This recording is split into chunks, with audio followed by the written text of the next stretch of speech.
Could you imagine if the Phantom was just a weeping angel? Every time Christine turned to him, he just had to like lock up. So mid-song, close your eyes and return. For those of you not in the room with us, which today is nobody, I looked away from Zach, which is when he continued singing. Can I say something really funny? I didn't do that on purpose. That was just as long as I could hold that note. Hey, do it for the bit, bud. Stick it with the bit.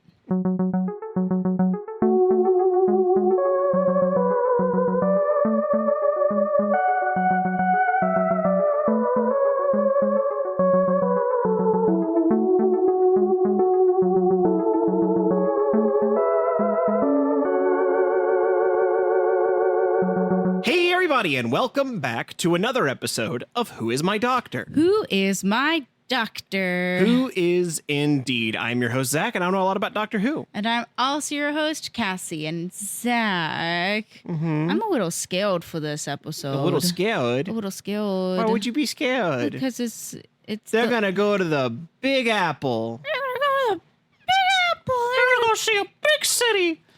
They're going to look at all the big things. Broadway, the Empire State Building. Peaches and there were bugs. dogs in the Empire State Building. I do remember that, Zachary.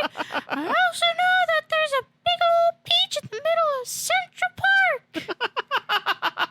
Did you know there are over 200 beavers in Central Park? He got me with my own bit. Oh my guts. It's betrayal of the worst kind. We are going to watch Series 7, Episode 5, The Angels Take Manhattan. The lesser-known Muppet sequel. The movie where the Muppets cross over with angels in the outfield. Precisely. Where you can't tell if Christopher Lloyd is an angel or a Muppet. Oh my God. Okay, we'll get into. I've already cooked up another little game for us. Okay. But you've now opened up a time vortex wormhole in which Christopher Lloyd as Doc Brown is both Doctor Who and Doc Brown in the Muppets Take Manhattan. It's pretty good. I like it. Thank you. So what might you be expecting from The Angels Take Manhattan, Cassie? Picture this. All right. Manhattan, 2012. Yeah, the Angels are back. Blink is back. We're doing Blink. Mr. Blink's in the room. We're doing Blink, but bigger. Well, because I feel like they're gonna try to like reel in and bounce back from a picture of an angel becomes an angel, and either make it bigger and dumber, or they're gonna go, okay, let's bring it back to our roots, baby. Let's just because at the very end of that of Blink, they just show all of these fucking statues and gargoyles. So you think they're either gonna double down on like the angels look like the weeping angels we know, or they could be any statue again? Like you're seeing it pivot one way or the other. Yes. Okay. Let's do Blink, but bigger. Do you think that anytime someone turns and looks at a weeping angel and it freezes, it has to go, I'm walking here? Hey. It just stops going, hey. It stops middle Dustin Hoffman swapping the car. Instead of them like coming at you with like claws, they give you like finger guns. Instead of coming at you with claws, they just put their arms up and their brows furrow. Hey! All the weeping angels are wearing Yankees caps. That you're to say all the weeping angels are wearing taxi driver outfits. They're all wearing black and white checkers and yellow. Hey, I'll get you there lickety split, but the thing is, before we do anything back there in the back seat, you gotta close your eyes. That's the only way I can move this car. I'll get you to wherever you need to go. But in the meantime... Well, with that in mind, why don't we get to the Cassie Profassi a little bit today? Jeez. Today, oh, no. I feel a little bad because I feel like I'm going to spoil a little bit of it for you, but I couldn't come up with a question better than this. That's okay. To me, because we do get to see a little more of what the Weeping Angels could look like.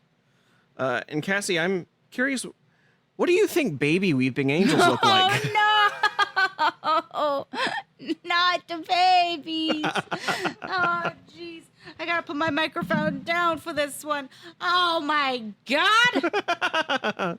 Baby angels.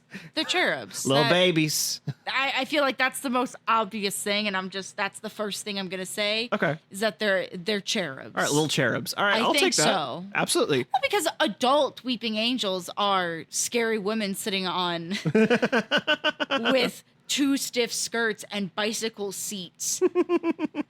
Yeah, you showed me that. Yeah, I did show you that. The special feature. Mm-hmm. That's so cool.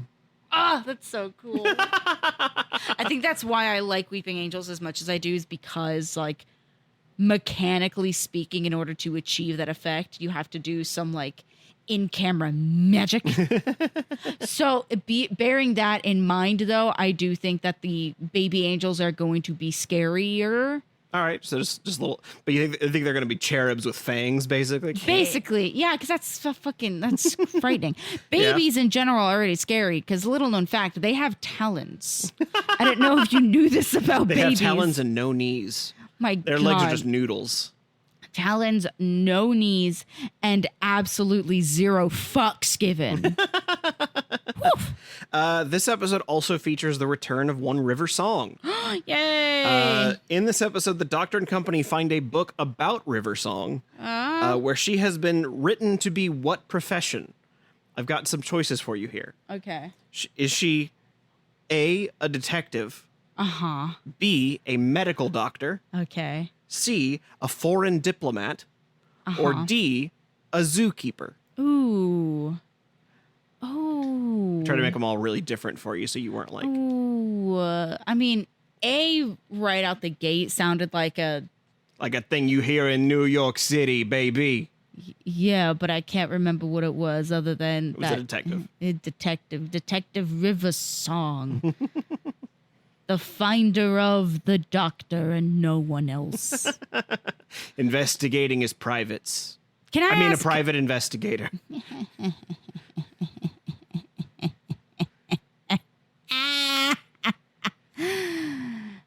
You're a cut up. Can I ask what year this takes place? So it takes place at 2 different time periods. It takes place in 2012 in modern day, and it also takes place in 1938. Okay. Oh, so I said 1940s? Yeah. Detective. Done. Okay. I like Zookeeper a whole lot. You just like the idea of River Song covered in birds. Oh my God. Your dream come true. That's how she travels. She just flies away.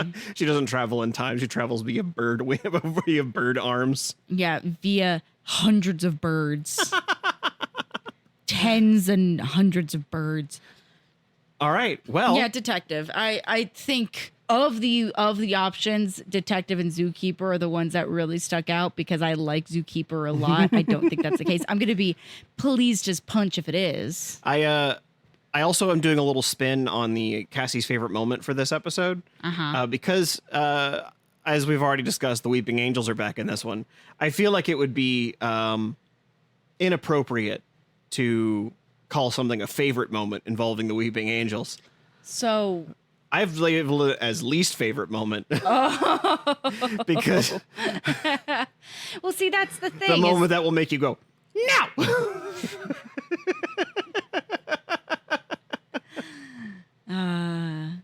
Hey kids, gonna let you in on a little secret. Zach knows me very well. We've been together a minute here. A minute, just a couple minutes. We just met. That's true. We did just meet. In the grand scale of the cosmos, we did just meet. We did just meet. Well, let's find out together if baby weeping angels are just little cherubs. Hey, can I ask a quick question? Sure. How do you spell cherub? CHERUB. Okay, I put 2 R's, and I was like, what's a cherub? Nope, just CHERUB. Hey, do you remember in that one Night at the Museum? Oh, wait, you haven't seen those. I've only seen the first 2. Oh, yes, and you know, in the second one, the Jonas Brothers are cherubs. Yes, I do remember that. I think about that a lot.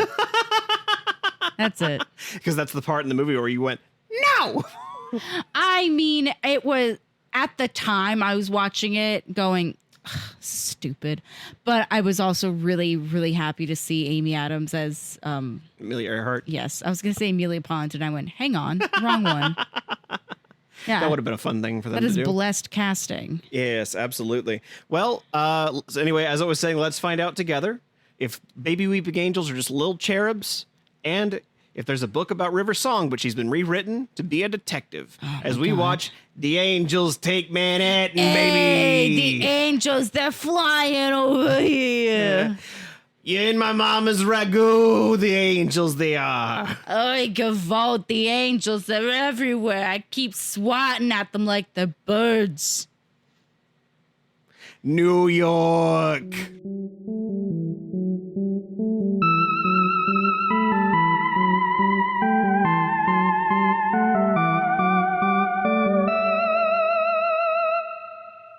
Hey, listen up.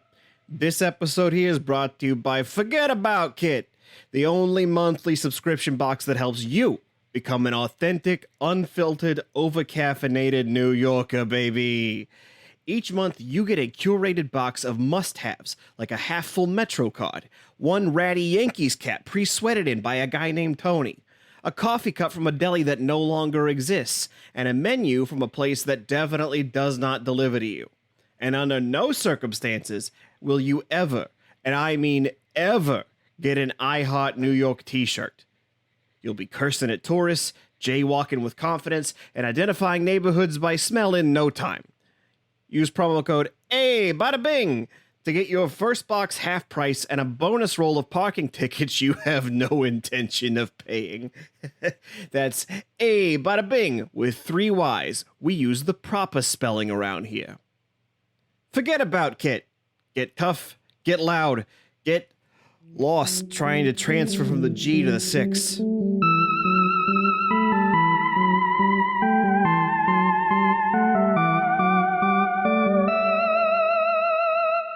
And we are back from The Angels Take Manhattan.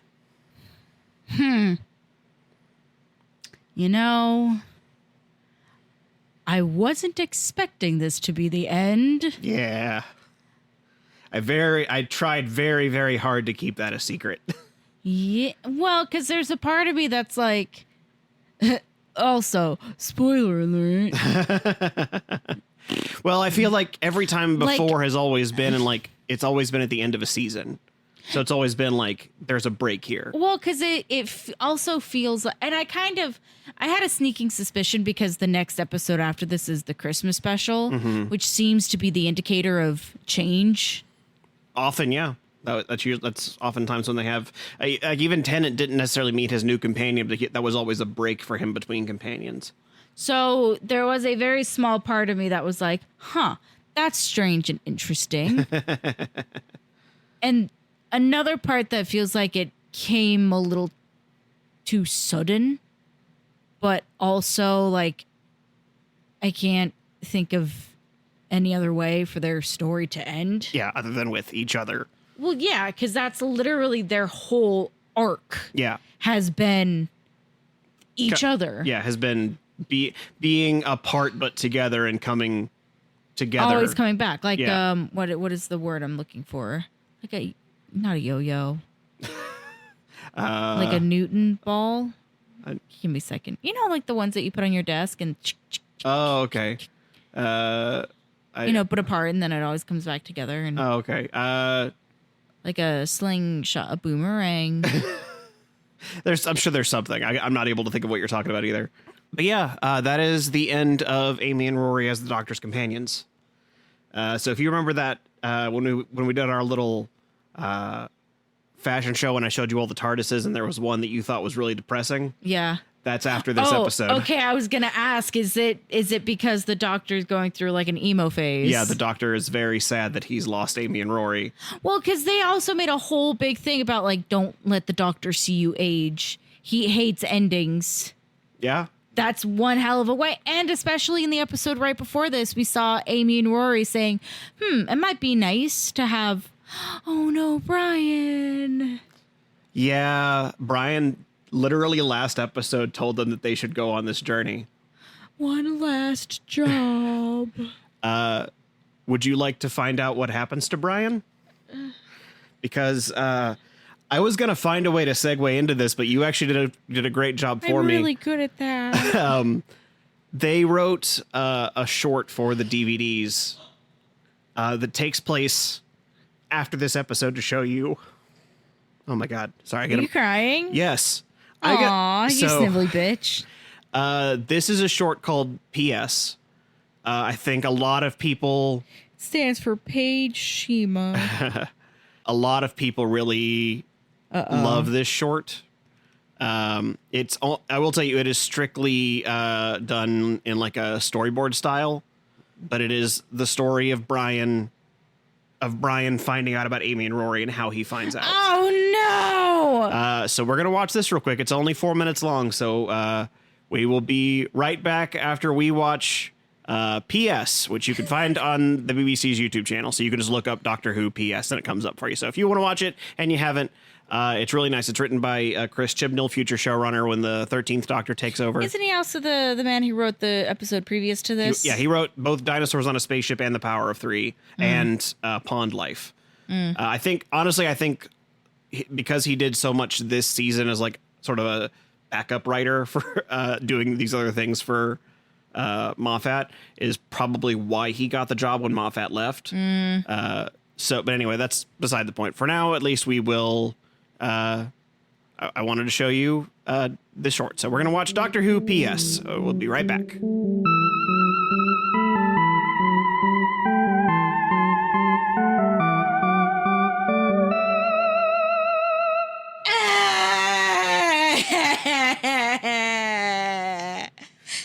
It's the kind of hurt. It's the kind of sad that makes the back of your throat hurt. Oh my God. It's worth noting we are recording this episode on Father's Day 2025. Jesus. Fuck right off, Can Zach. you believe they didn't film that scene? Yes, I actually can. Like, what the fuck? Where would you have put it? Post credits. I suppose. This was after like Iron Man had made it a thing. You could do it. Oh my God. Like, I'm not kidding, but like I am weeping solemnly to myself. Meanwhile, I think I'm like full on ugly crying. Yes, you are, which is strange because I'm the one with daddy issues. Son of a bitch. God, it makes your face hurt. Yeah, it makes your face hurt. I think it also, The Power of Three did a really good job of making you like Brian. Oh, yes. So you as in the royal you, or you as in me? You specifically, but also you in the general, like okay. the audience. Okay. Like Chris Chibnall is the only writer who wrote Brian. He wrote him in Dinosaurs on a Spaceship. He wrote him in The Power of Three, and he wrote him in this short. Brian didn't appear in anything Chris Chibnall did not write. And as such, it is a character wholly of Chris Chibnall's sort of creation. So there's a non-zero chance that Mr. Chibnall just went, yes, the perfect father. I believe the story was that Stephen Moffat actually came up with the scene, but he knew he couldn't put it anywhere. So then Chris offered to write it for the DVD. And then Arthur Darvill, my understanding, basically volunteered to read that monologue in it, the letter in it. Ugh. Because I don't think the scene would work if you had to read the letter. I think it only works because because you're reading everything else. Yeah, you're reading all the other stuff. I mean, I would have liked to see I believe his name was Mark Williams actually get a chance to play Brian for that scene, because I think that would have been a really good moment as an actor. It's the fact that they open with him watering the plants. Yeah. Because the short opens with a reminder of how The Power of Three ended. So in case. Oh yeah, in fucking case you forgot. Yeah, in case you forgot how his last week went. His cute little somebody's got to water the plants. Yeah. Yeah. I know that's not part of the episode proper, but to me, that is how that story ends. Which is amazing to me, because we've only known Brian since episode 2 of this season. It's episode 5. It's the fact that we do get as much as the afterward. Well, okay, Hold on. Brain is working so fast. Easy there, girl. Relax. What do you want to say? Okay, use your words. So Amy's afterward is written for the doctor. Yes. This letter is Rory's afterward to his dad. Father. Yeah. Yeah. I really like its inclusion. I understand why they didn't, but I kind of wish there was a way they could have added this onto the episode proper. But the world is what it is. Like sometimes you just can't make it a reality. Yeah. But either way, that to me is the end of that story. I love that ending so much, especially for this season where the season opens with Amy talking about how they can't have kids. And I think I'd even said in the episode that the obvious solution is to adopt. Yeah. They do. In 1946. They adopt one Anthony Brian Williams, who walks up to meet his grandfather, who is younger than he is. I imagine, though, not by much. I mean, I've had to do some quick paper math on it. I would assume he was adopted in 1946. Yeah, and I'm assuming that Brian. So it was like so Roy said it was 50 years before he was born. So I'd assume Brian was probably in his mid 20s when Rory was born. So just doing some quick napkin math, I'm assuming it's like 5 to 10 years older than Brian. Hey, everyone, listen to our Doctor Who podcast where we do math. You'll have a great time. Listen to us cry and do math. That's. What's your favorite episode of the podcast, Billy? I like the episode where they cry and do math.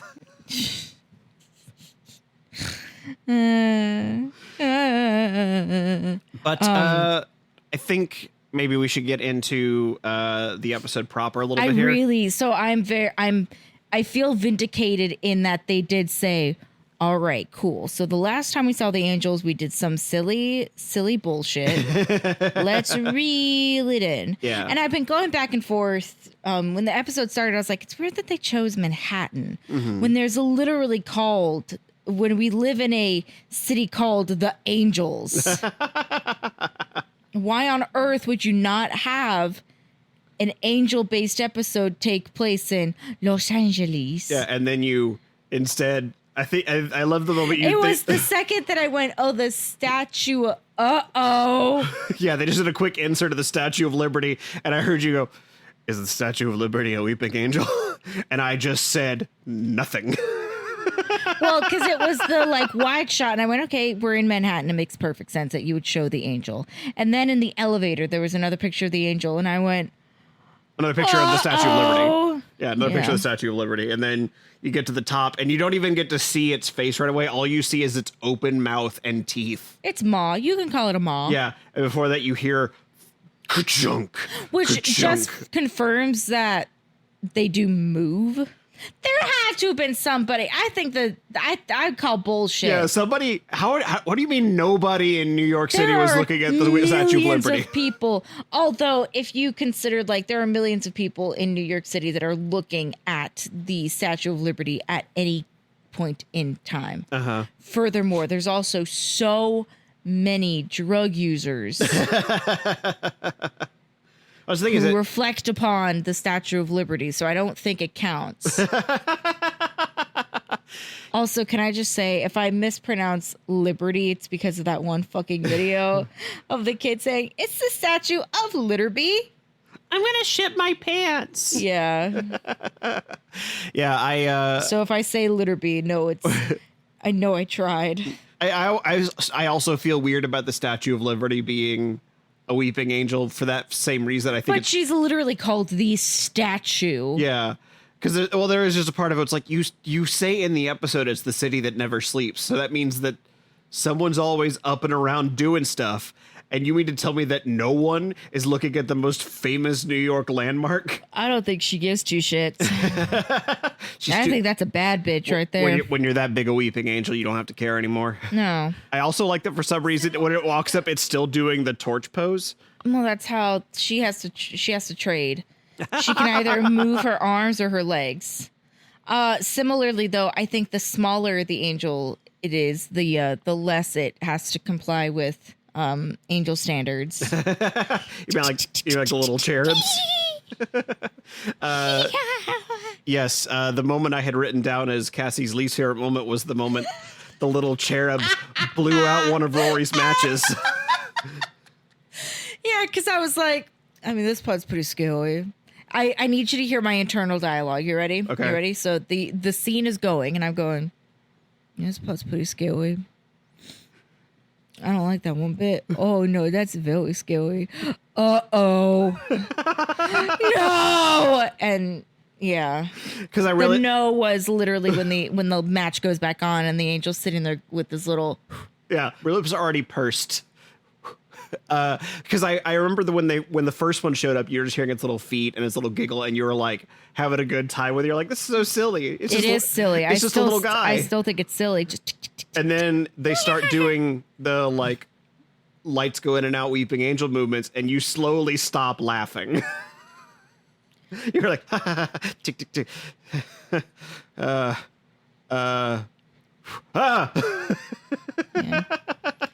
Because you would ask me if what I still stand by. I do think it's. I think that the laugh they chose for the angels is a little silly. It sounded a little chipmunky, specifically, and I'm trying to emulate it as best as I can. There is another podcaster. On one of the shows that I listen to. We don't need to give them a plug, but I mean we could, but I don't want to.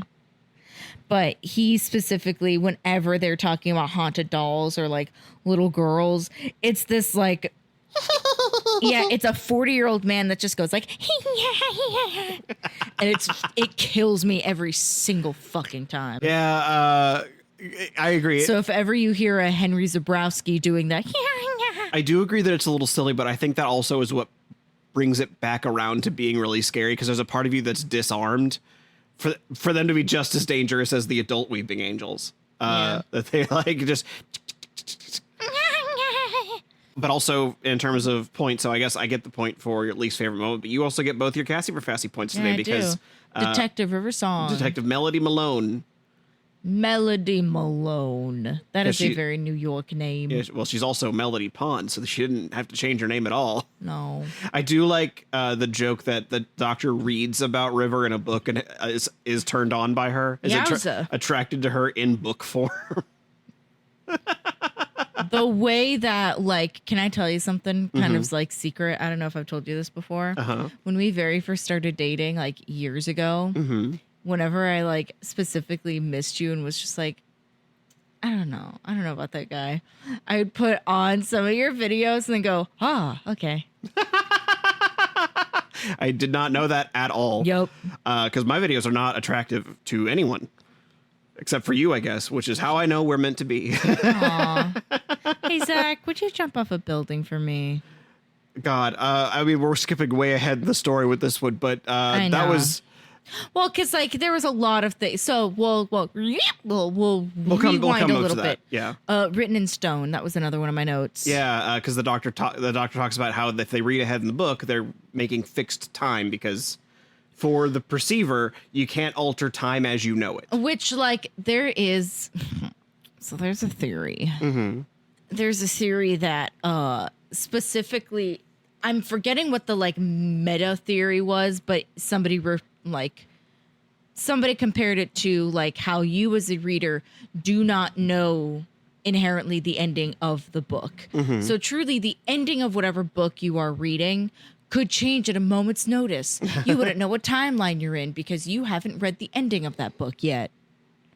And I think about that often. As somebody with as crappy a memory as I have, the fact of the matter is I have reread some books 4 or 5 times and they're different every time. And I go, am I in different timelines every time I read one of these books? I mean, the doctor seems to agree with that theory because he just rips out the last page of the book because he doesn't like endings. Yeah.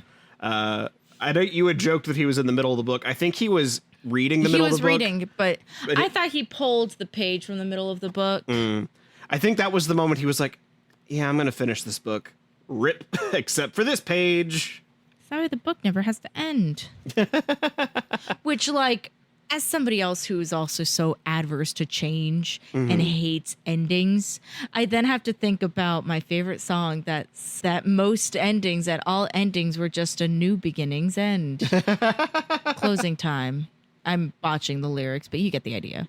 Every new beginning comes from some other beginning's end. Thank you. Yes, I have to think about that often. As somebody who is so adverse to change, this was one of the first times I was like, oh no, I absolutely agree with the doctor. 500,000%. These last 2 episodes have been the most Cassie like the doctor has ever been. Well, and it's only going to get worse. Spoilers. What makes you say that? The doctor having a full-blown meltdown and therefore changing the inside of the TARDIS. Him going all dramatic girly pop makes you feel like you're going to be more like him. Yes. And also he gets really into purple. Hey. Because we got that suit still coming up. Oh, my God.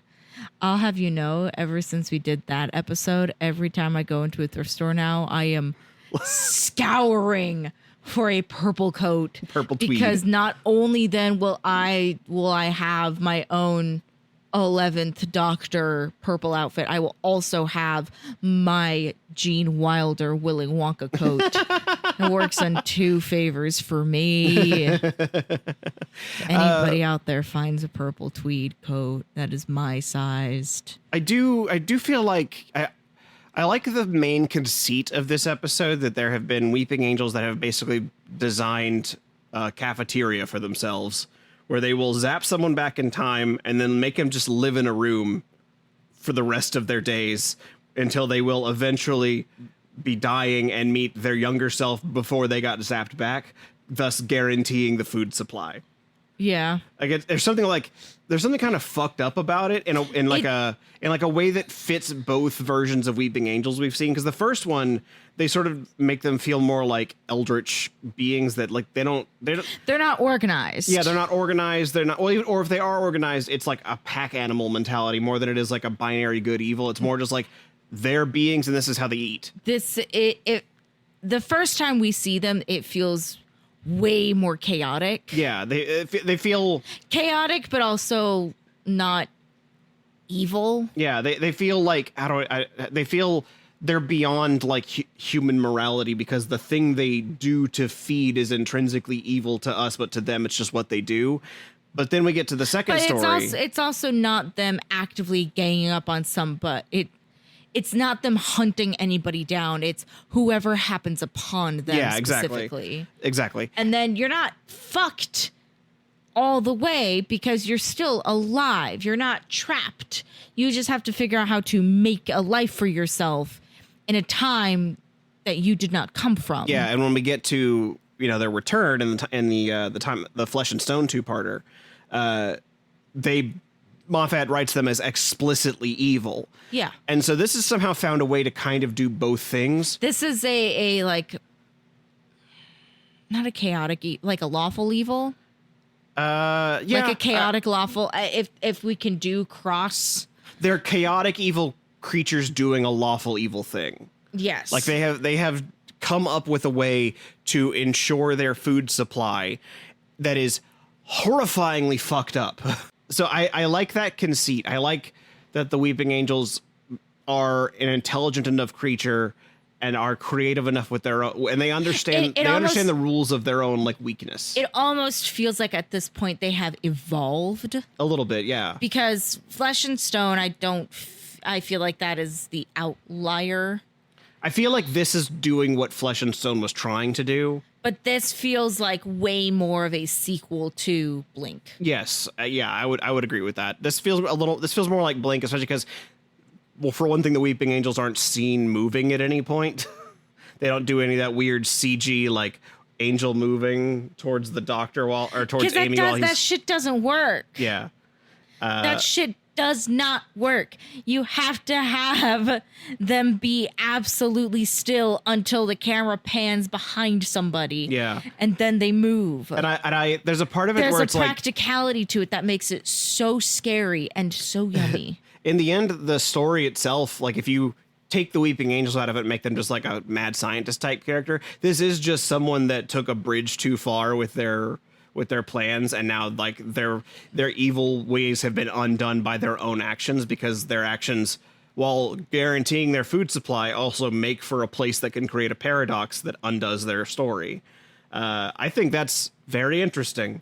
Like they've taken what is basically a really simple story idea of someone suffering from their own hubris, and made it feel fresh just because the Weeping Angels are the ones doing it. Yeah. And the Weeping Angels already are unlike anything else that exists. I like that we open with this this private investigator guy. Oh my God, poor fool. Yeah, and he goes up to the winter key, and he goes into a room, and he's like, "Who? Don't make fun of the fact that my voice cracks. I can't help it. Sometimes things just happen, and I can't stop it." He goes into a room. He goes into a room, and there's just an old man, a room that he's only like interested in because it has his own name on the placard, which very you move. If you walk past a room where the name plaque on it said Shima, C, you'd be like, that must be me. I would love to agree with you, but fun fact, when I was a kid, one of the kids in my grade, his mom was remarried, so he kept his original name, or like his name, but her name was one letter off from mine. So she was Shema and I was Shima. So oftentimes people are like, "Oh, are you related to insert name here?" I was like, "No, it's because our names are entirely different." So if I saw another C Shima, I'd be like, "Huh, interesting. Must be that kid." Now, genuinely, if I saw like a CP Shima, I'd be like, "Oh no, what I got the middle name too?" I just feel like you would at least poke your head in the room just to see who shares so much with your name. But then but then the absolute, I don't know. Because then I feel like if I opened up the room, the decorations in old lady me's house, it would just smell like a combination. That's the thing. Like incense covering up cat pee. It would specifically have to be you walk up to the placard, see Shima, C, and then smell just patchouli coming out of the room. And you're like, yeah, patchouli, wait a second. Patchouli, incense, and rose. Just billowing out. So he makes his way. So many cat smells. So Mr. Detective Man. Mr. Detective. Makes his way into the room, and there's just an old man laying in the bed going, "I'm you. I'm you." The way that I absolutely would do that to fuck with younger me as well, and just run. Get out. It feels like I get it. It's genuine with the Weeping Angels, but there is something very silly. Like, it feels like Horror Nights just ran out of budget for one maze, and so there's just a guy at a bed pointing at everyone. "I'm you." Well, because like, I'm you. When we fast forward to when we find out that Rory is also there, I specifically was like, "Oh, it's the same old man," and then I went, "Wait, no, it's not." Well, that's the other funny thing about it is that they gave them all like standard issue blue and white striped pajamas. Yeah, they all have their standard issue Weeping Angels hand them pajamas. Do you think the Angels gave them a matching set, or did they all make everybody wear a nightgown? Or do you think that when one person like properly dies, they just take them off that guy and give them to the next person? Yeah, because they're not concerned about budget or comfort. I'm just an angel. I don't have any money. It's just all of the little babies. The little cherubs working the little cherubs working at 3 different points on a sewing machine together. Just one of them hopping up and down on the pedals. The weird thing about like that beginning to when Rory comes into it, though, is that in the beginning it's a different actor that's just an old man, but when they do it later, it's actual Arthur Darvill done up in old age makeup, like semi-decent old age makeup. Yeah, too. semi-decent old age. It's also shot in kind of a low light scenario, but it's very clearly. It's not. I feel like this is probably like a foam latex because there was a little bit of like a weight to it that you don't get with silicone. But yeah, So it's just kind of silly seeing the like one where it's just like a genuinely, oh, you're an old guy, and then you're like, no, that's Arthur Darville in makeup. And then he just grabs Amy's hands and please, Amy, please, Amy, please. I feel like that was all another weird thing is I feel like later they have to justify, like, oh yeah, we know that you two didn't stay together because he was so happy to see you, because it had been so long. I feel like Flimsy. I feel like really all you had to have him say was, Amy, it's been so long. That's all he had to say. He was so old, though. Yeah, so he keeps going. He was so old. All he could say was, he said, Amy, please, what, 6 times? Amy, please, call a hospital. I'm having a heart attack right now. Because if he says, Cardiac arrest. it's been such a long time. That's 6. He said, Amy, please, at least 3 times. He had the verbiage. He had the verb coinage. Yeah, he had For Amy, it's been such a long time. Yeah, he had the words in his bank. He could have fished those out. He just cashed all in on Amy, please, Amy, please, Amy, please. the little man in his brain can only slam one Can button I down. say something kind of evil though? The way that the second he died, I was like, oh, you got to take his rings off now. That bitch is gonna get bloated as fuck. You gotta. The way. This is not me saying this as a bit or to try to garner sympathy. When my grandma died, the way everybody hopped onto her jewelry like eagles, not because it was like, that's mine, but it was like, get it off. I could definitely see, because it's also gonna be one of those things that like it gets hard to gets hard, weird. It's hard enough to take off jewelry off of a swollen finger as it is, but not when the blood is actively now starting to settle and pool. Well, it's also like I imagine that it's one of those things like, yes, it feels weird to like jump for it, but it's gonna feel weirder the more you wait for it. Oh yeah, because then at some point it's just like it's either impossible. You got to take it off when everything is still squishy, and Yeah. also before the funeral directors come in and wheel the bodies away. Yeah. Sad, R.I.P. Miss her every day. But the way that when Rory died, I was like, oh, you got to take that ring off. You got to take it off right now. It's going to be really hard in like 10 minutes. But instead, they didn't do that. They didn't take any rings off him. Instead, they went to the roof. Instead, they like you do. Ran up to the roof, and then to solve the paradox.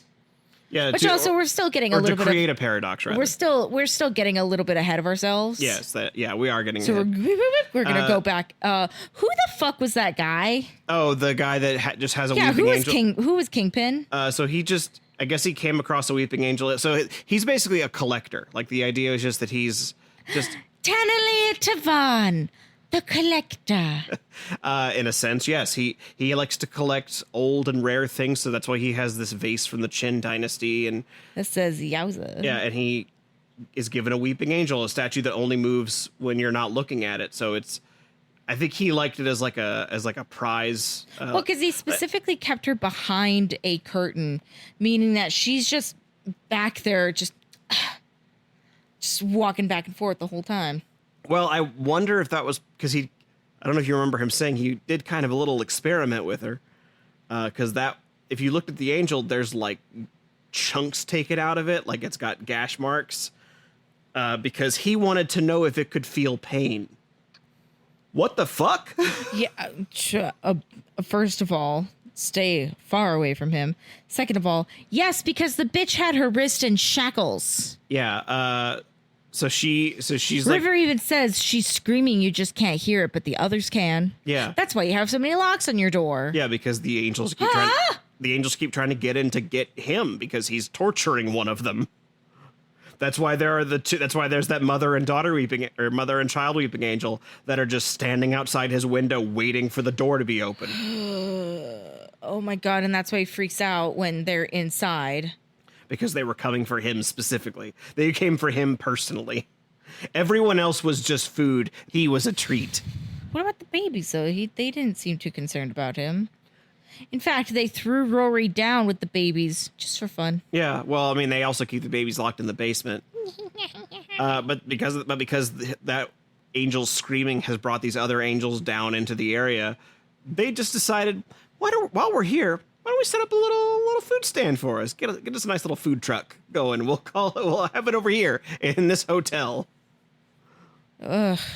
So I like there's like moving pieces, but they do all make sense. Like when you think about them, because we keep getting right to it and then we skip away. Yeah, well, I did want to talk about them specifically. Well, because there is another point with the Collector and his scary ass angel and her ability to grab wrists. Yeah, specifically the way it grabs River Song's wrist. They have this fun beat going through it where the Doctor is very upset because they've been reading ahead in the story. He's like, well, now I have to break something. And it turns out the thing that has to be broken is River Song's wrist because it has been grabbed by a weeping angel. And also, though, like, can I just say something? Mm-hmm.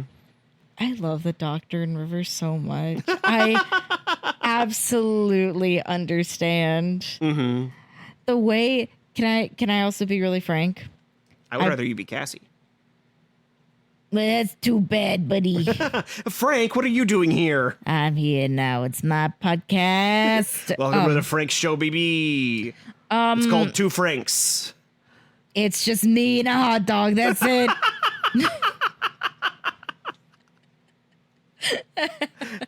Hope you like the sound of me chewing on onions, relish, and peppers, baby. Okay, the bit is dead now. So I've been specifically looking for Doctor and River fanfic because I absolutely understand all of the girlies that freak out over it, because the idea of having a partner, having a husband or a wife that is also a time traveler. She refers to her little like time warpy thing as a motorcycle through traffic. Oh my God, can you be more of a babe, River? Starts typing a message on it, and the Collector's just like, what are you doing? And she's like, oh, just texting a boy. And I love the idea that he was like, I don't know what do you mean texting? What is that? So, oh, right. I'm like 50 years too early for that joke to mean anything to you. I love them together so much. It is interesting to think that River has like a harem of men that's just one guy. Like, there's a part of me that's like, oh my God, it's almost like not forbidden fruit, but like very Romeo and Juliet, except River and the Doctor are not idiots. Well, there is, I mean, like in the star-crossed aspect there, it does seem to be just like this unspoken agreement that they cannot travel together.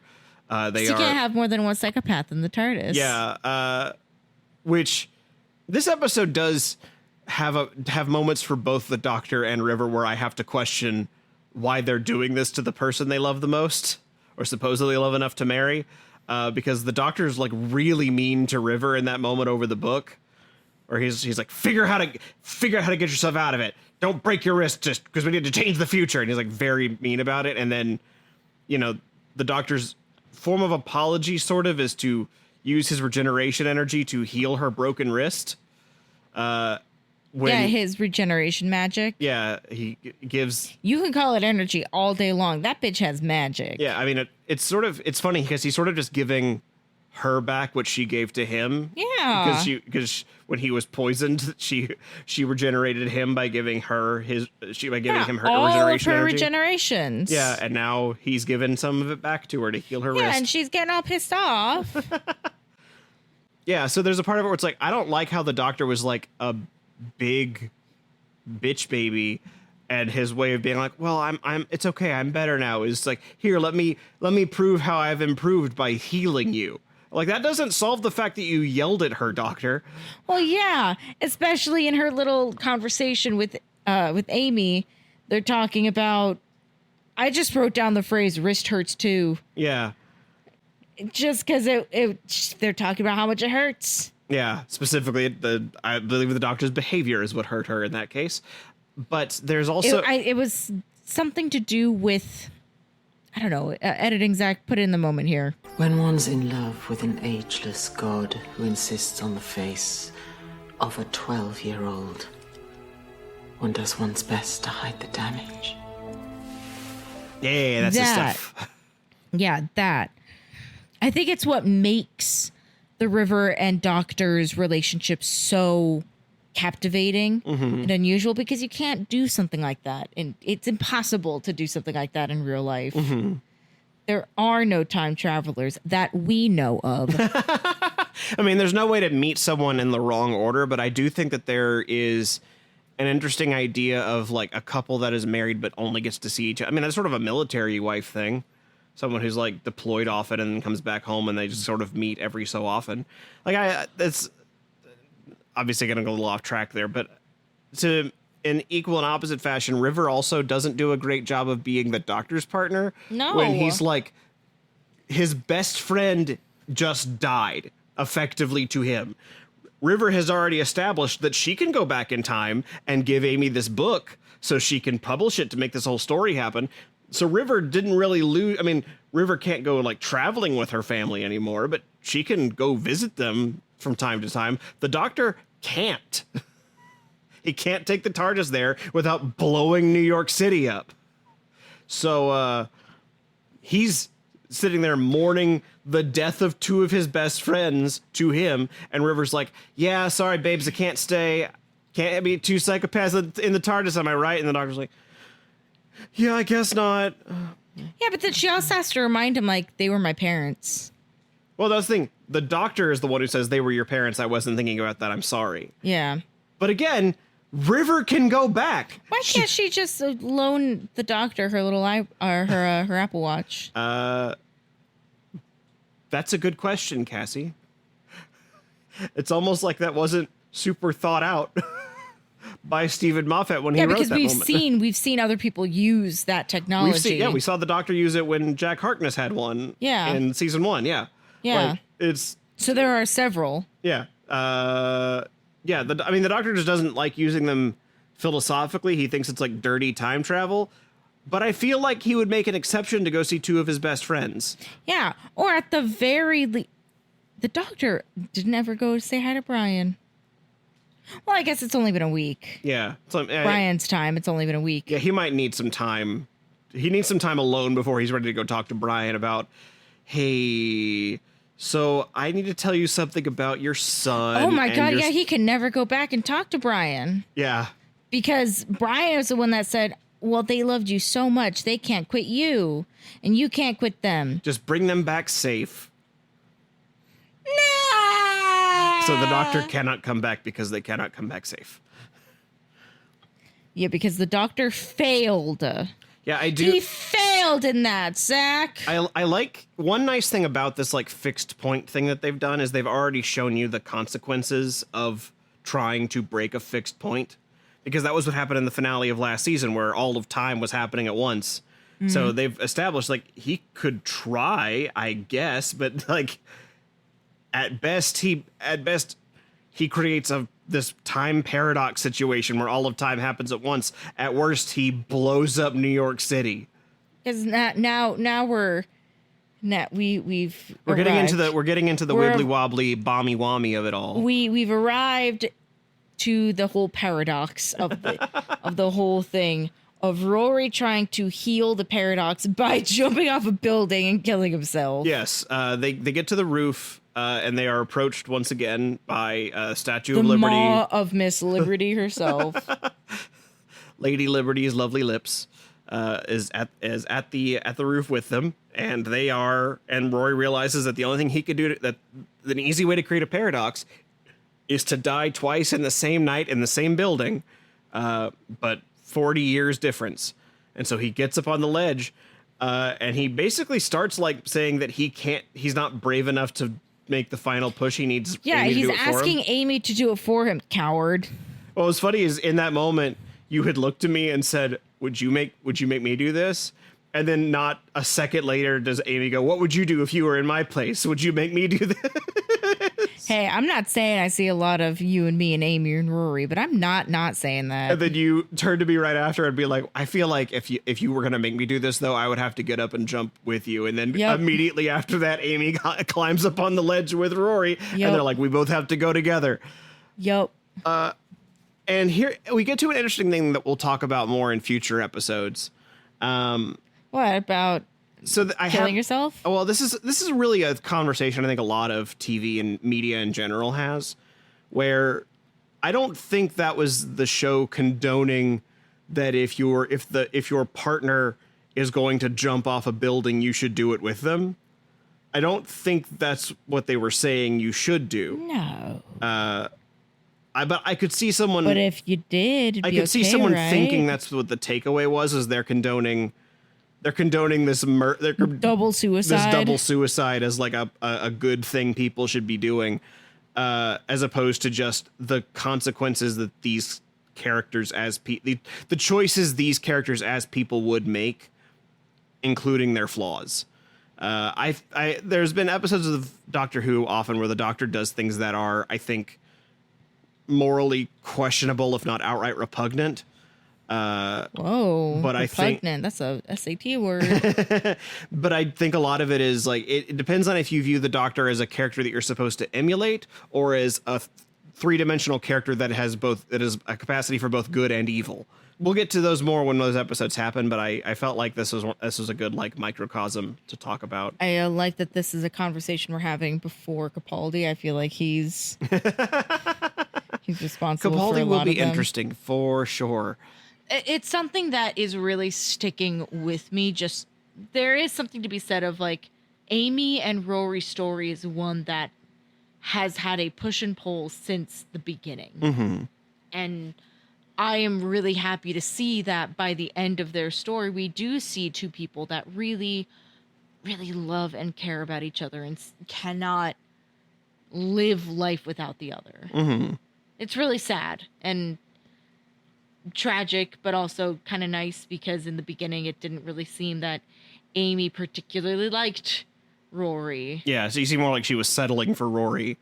Yeah. But then especially the last Centurion. The last Centurion moment, I feel like that really was not a big turnaround, but a big like culmination of that arc.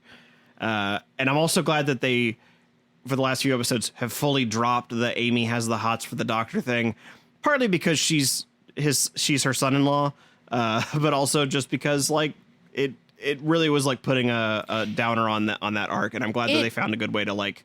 It felt more towards the end there that like Amy and the Doctor were very good platonic. Yeah.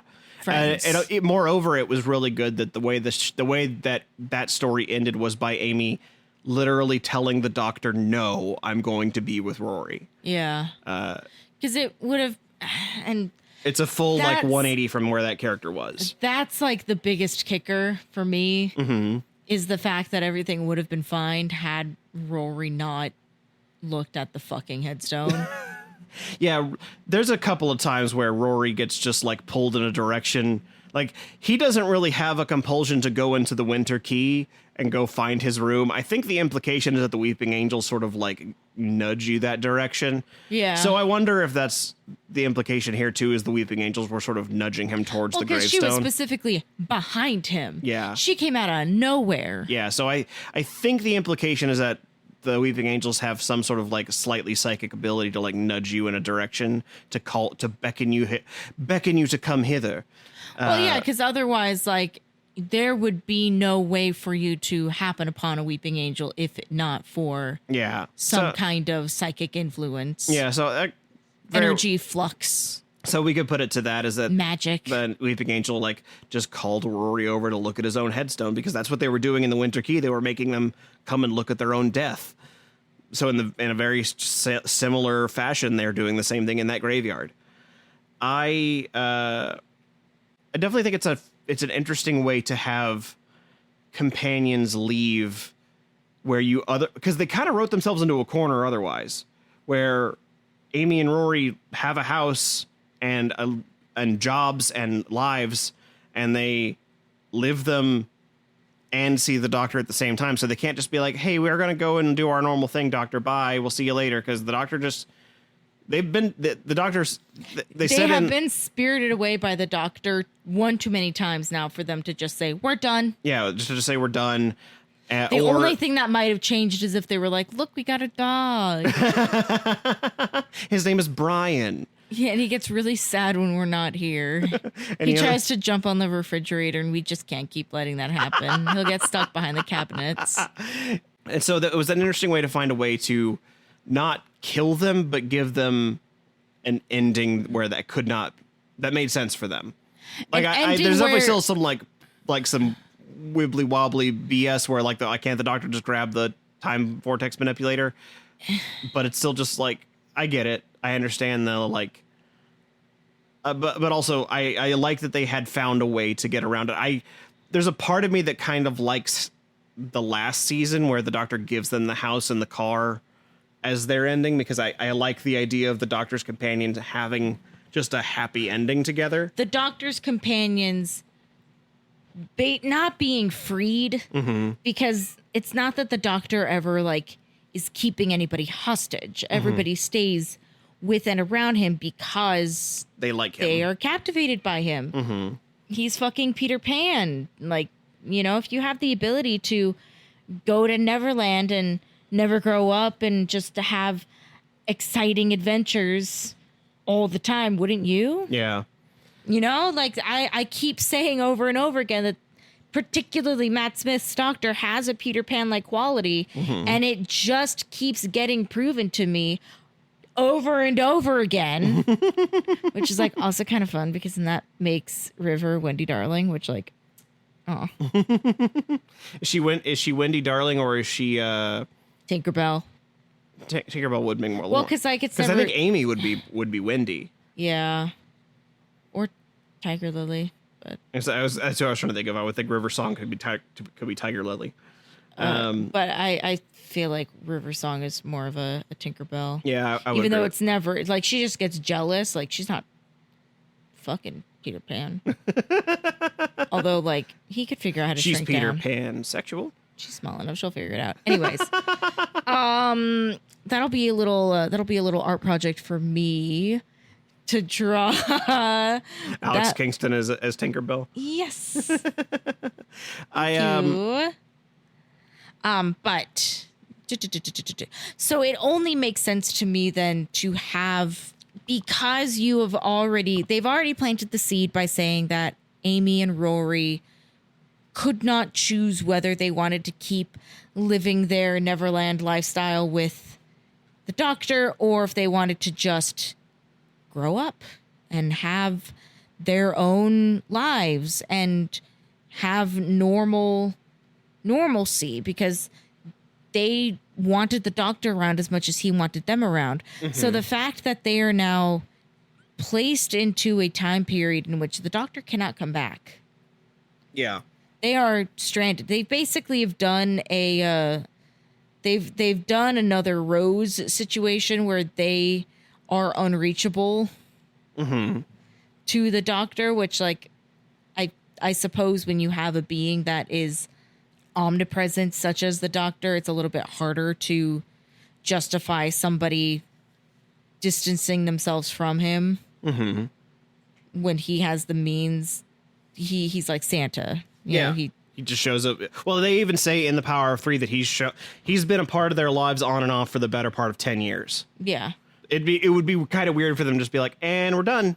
It's Yeah, not like okay, when goodbye. Martha was done. She's like, yeah, you've kind of been a dick for the last few weeks of my life, so I'm gonna go do something else. It can't really do that after 10 years. No, particularly since it, like, Amy and Rory and the doctor all seem to really care about each other. And especially when Amy and Rory's child is the doctor's wife. Yeah, again, like another Sticky. hard thing to get away from.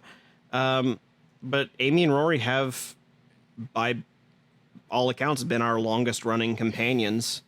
The only one maybe more debatable is Rose, because she did have some sort of presence for series 1 through 4 at some capacity. Like she was in a few episodes of series 4. She's referenced all the time in series 3, and she is the companion of series 1 and 2. But in terms of like, And she's in and there's a graphic novel where she's the companion. but for continuous episodes, Amy and Rory have been the companions for 2.5 seasons. I guess Rory's really 2 seasons because he joined halfway through series 5, but Amy's been there for 2.5 seasons. Amy is our longest running companion so far. How did you feel about them overall now that their story has concluded? I really liked them. Yeah. Like, knowing that I'm not going to be getting any more, it Like here's how I equate it, and here's how my brain is metabolizing. Mm-hmm. It feels like when you have a coworker that you're not like best friends with, but like you're friendly, and the second that they're gone, you're like, oh, Yeah. things are different now. Yeah, for sure. Like it'll be like that, where it's not me sitting here being like, the same way that I am knowing that we will never see Brian again. Yeah, definitely. Like disappointed to see they're gone. I'm not gonna be. You're not mourning them, but Well, you are. granted, it's also like my love-hate relationship for this fucking show. Like, I am excited to see what comes next. Mm-hmm. Now, like, if something like that had happened to River, full stop, we would no longer have a podcast. You fucking touch her, you're dead. I mean, that was how her first episode was. Her first episode was that ending. One day, David Tennant will look into River Song's eyes and have no idea who she is. After all of this together. Yeah, I really like Amy and Rory. They're definitely in. If we consider them as a pair, I think they're definitely in my top 5 companions, maybe even higher, maybe top 3. I think they're fantastic. I thought they had great dynamic. I thought having a married couple on the TARDIS was a very different feel from all the series of 20-something girls that David Tennant kept picking up. Well, especially since Amy is very capable, and stubborn, and it is something that both the Doctor and Rory love about her. Yeah, but it's also something too that it's like, okay, cool. We as the audience can rely on at least Amy not following the Doctor's directions and being a little agent of chaos. Yeah, the only thing that I feel, still is just, I guess I don't really know where they would have put it in, but it's always felt weird that Amy's trauma from her baby melting in her arms never came back. I mean, but it also isn't, that's not this kind of show. That, and it's also the yes, it's traumatic, but also she gets to see who her baby is. Yeah. And she gets to have this very unique relationship with. She might also just have more resilience given all the other things she's had to do with the Doctor. Yeah, because that particular payoff would have been one that happened the episode following. And because we didn't get it there, we were never going to get it. Yeah, I'm looking forward to trying to hold more secrets for the show. I feel like I've not spoiled, but I've preemptively told you what an episode's going to be for a few series, and so I forget each and every one of them. Well, no, what I mean is I'll tell you, this is our last episode with this companion. This is our last episode of this companion. This is the first time I ever got to really just mum and just not say anything and let it play for you. And I wanted to see how it hit. And I do think it was a better experience for you. At least it seemed like you were. I mean, it's also something too where, despite my complicated relationship with the show, there are a few things that have happened that I really, really like. Daleks being one of them, K9 being another, and Weeping Angels being the third. Yeah, those are... it's kind of a soft guaranteed of if one of those 3 things is so much as mentioned. River being the 4th. Oh my God, River, yes, absolutely. I mean, things... I guess River is recurring. Fuck. Okay, top 5. Rose being 5, because I love Rose. Oh, and then anytime they use regeneration energy as fucking magic. Well, regenerations are always an exciting time for the show because it means magic. It's not anyway. It's the show is science fantasy. It's not. It's science magic. It's science in the same way that the Force is science. You know what I mean? Well, because the Force is just energy. You can practice the Force in real life. Yeah, people will make fun of you. Energy. No. I mean, I guess lizards have that. Only for their tails. But yeah, as you noticed, the next episode of Matt Smith's run is, in fact, his Christmas special called The Snowmen. But we will not be watching that next episode. Next time, we're going to take another little dip into the classic series. Hooray! Because this episode aired in October of 2012, so there was a little break for them. So we're going to take a little break as well to get one more little classic adventure. So we will see which one I have chosen on the next episode of Who Is My Doctor? I hope it's a good one. Who is my doctor? A good one is indeed. Huh? What? That didn't make sense. Who? Where Doctor am I? Who? You know, River Foley said Doctor Who in the...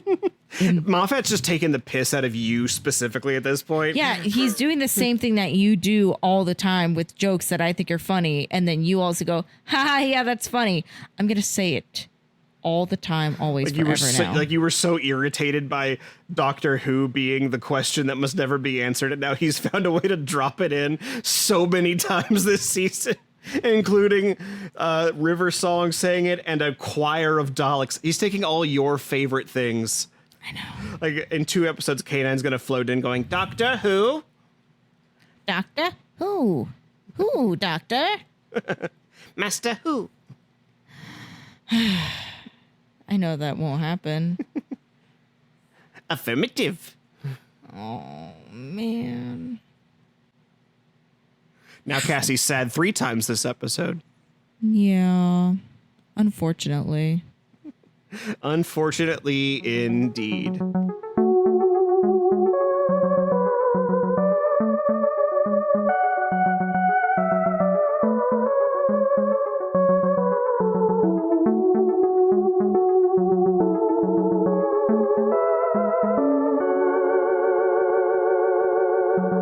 Hey, you.